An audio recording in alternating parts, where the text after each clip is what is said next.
Confidence. It's too early for them lies, man. False confidence. That's what it is. Shady, answer me this, big dog. Answer me this. I need an answer to this question.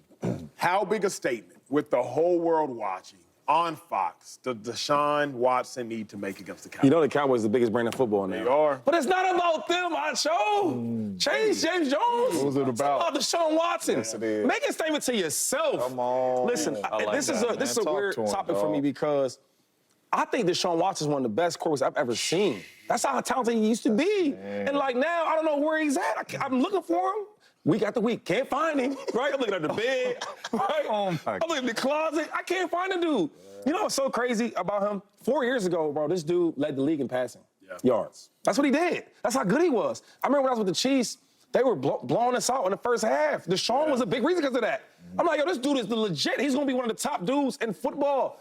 And then he didn't get no injuries, nothing like that.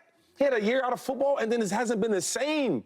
The guy last year averaged like 190 yards a game? What is that?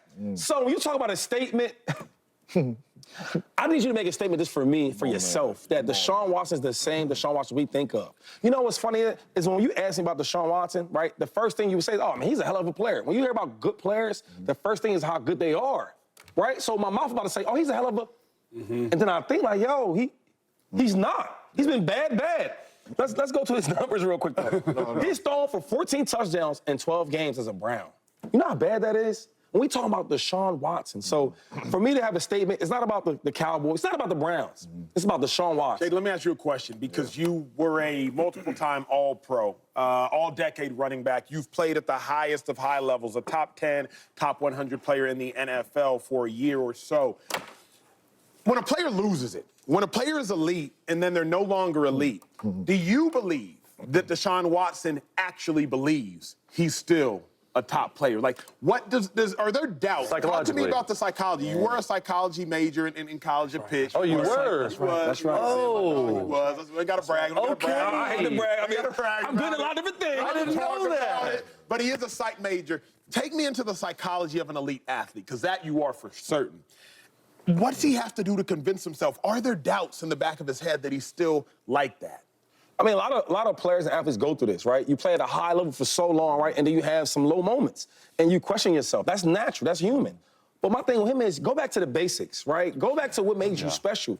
Go to them coaches. Hey, look, when I was in Houston, this is what I did. This is what made me special. This is what made me Deshaun Watson. This is what made you pay me $230 million guaranteed. Go back to what made you Deshaun Watson. And you know what's funny? I had it. So when I got paid, and I forget what year it was, but I got paid a couple times. But my big deal I got with the Bills, right? I got traded. And I was depressed a little bit from getting traded. And I had a bad year. I got injured, you know what I mean? I came on strong at the end of the year. And people were questioning, is he still the same? Is he worth the money? Did you question yourself? Yeah, that's the biggest thing. Yeah. Mentally, because I wasn't there, I wasn't making the right cuts. I was slipping. I just wasn't the same. Yeah. You know what I did, Acho? I went back to Harrisburg, where I'm from, right? I put the Rolls Royces in the garage. I put the Bentleys in the garage. And I went to work. I went to grinding. Yeah. I watched all my old tape that made me an all-pro, that made me a whole bunch of Pro Bowls, who made me an all-decade player. And I went all them tapes, and I watched what made me good, what made me special. And that's what it was, going back to the basics. And I think with Deshaun Watson, he needs to go back to that. What made you special? And it's natural, though, man, just to piggyback off that. It's natural. Because when I got drafted in the 3rd round, I came into the National Football League, and my agent put together a whole little profile that they sent to the teams, and my thing was magnetic hands. I ain't finna outrun nobody, but I'm gonna run these routes. He still got him. Hey, I'm gonna run these routes, and I'm gonna catch this ball wherever it's at. My 2nd year in Green Bay, I came off of a really good year. They like, man, we got Greg Jennings, James Jones, 2 upcoming rookies. We legit. My 2nd year, drop after drop after drop after drop. And I'm sitting there in the locker room at practice, talking to the wife, talking to former coaches, like, I can't catch. That was going through my mind. Like, my thing said magnetic hands. Like, this is what I do. I ain't 4-2, I ain't running by, but I'm gonna catch it. I'm sitting there in the locker room after some drops, like, I can't catch. And I had to go out there, get on the jug machine, day after day after day. But that wasn't making it better. I had to go out there on the football field when these games was live, and I had to make those plays. And when I made 1 or 2 of them plays, I'm like, this is what I do. I could catch the football. So for Deshaun Watson, we forgot, bruh. Like, forget all this small. We forgot how good you were, dog. It's been 2-3 years that we ain't seen the Deshaun Watson. We forgot. When you got $230 million guaranteed, a lot of people said, yep. Yep. He deserves it. I said, yo, he deserves that money. Now we forgot, bruh. It is your job to go out here, bruh. You got to prove to the world, bruh, that you got it. You like that. We forgot how good you were. The biggest trait for a quarterback in the NFL, the most important trait for a quarterback in the NFL is self-confidence. I don't care if you believe you can do it. I'm telling you, we are not questioning the physical attributes of Deshaun Watson. Like you said, he led the league. When you have, there's hills and valleys, right? When you're in a valley, which he is, there's sort of been a dark cloud around Deshaun Watson. He hadn't truly played in 4 years. That's an entire high school experience. Just think about that. Like, that's a long time. So without a doubt, he's questioning himself.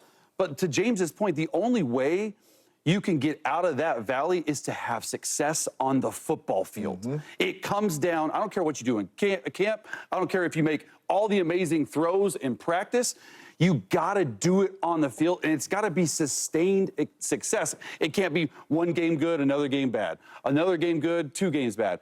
That's the only way he's gonna get to it. And this is a make or break year for Deshaun Watson.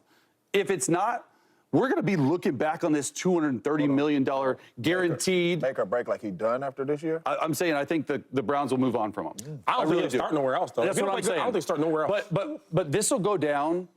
We're going to look back on it, if he doesn't have a good year this year, as the worst contract in NFL history given Let me out. ask you a question, because personalizing. We've had these conversations, haven't had a quarterback to my left. Let me ask you a question. And I think about this often. How many quarterbacks have played football walking the earth longer than Chase Daniel? I just thought about that the other day. Like, played 14 years in the league, played in high school, played until whatever age. There are probably less than 100. So privileged to hear your answer to this. Alex Smith, first-round pick. Yes. But in San Francisco, he was a bust. Call it what it is. He was a bust. He was a completely underwhelming, underperforming, average as grits quarterback. For the first 7 years of his career, he was a bust. But you were with Alex Smith in 2013. 3 years. When he was with Andy Reid. Yep. His first year, I think, in Kansas City. First year together. You were there. Traded for him. And he went from being a bust to a Pro Bowler. Yeah. He went from being atrocious to throwing for 3,300 yards. Good for him. Yeah. Take me through the psychology, because you were with him every day. So you saw a guy who was bad for 7 years. When I say bad comparatively to being a first-round pick, obviously, which he was, first overall pick. You saw that firsthand. Yeah. You've been there. And I what actually, was the psychology? so that's so funny. That's a great question. 2013, Andy Reid took the job there. That was his first year. I think the Chiefs were 3-13 the year before. Andy Reid gets there. We won our first 9 games, just to think about that. Like, that's wild. But when we were in the van, me and Alex Smith on our way to a physical together, because they traded for him, and then the day after it was free agency, they signed me to be the backup. So it was like literally like 1-2 punch. We were in the same day, and we just hit it off. And I remember that in the van. Like, it was like so much of the weight had been left off of his shoulders because he was in a bad situation there in San Francisco. And I think for me, it was one of those things when you see that happen and you see it go about, like, it's one of the coolest things ever. What are you laughing about? I mean, hit off the van. He's a good player. What? Pause. Thank you, bro. Oh, my God. God. You got to hit a pause on that. Pause that whole thing. Wow. I don't know what you're talking about. Anyway, it was awesome. We're talking about it during commercial. Y'all are crazy. Break. On the other side of the break, we got to get to the locker room. That is the real We gotta locker room. dress some things. You got to What you talking about? In the locker room. Because a wild take was uttered. Shots had been taken at Shador Sanders, Deion Sanders' son, one of the biggest stars in all of college football, and Nebraska players are taking shots ahead of their game. We're in the locker room to have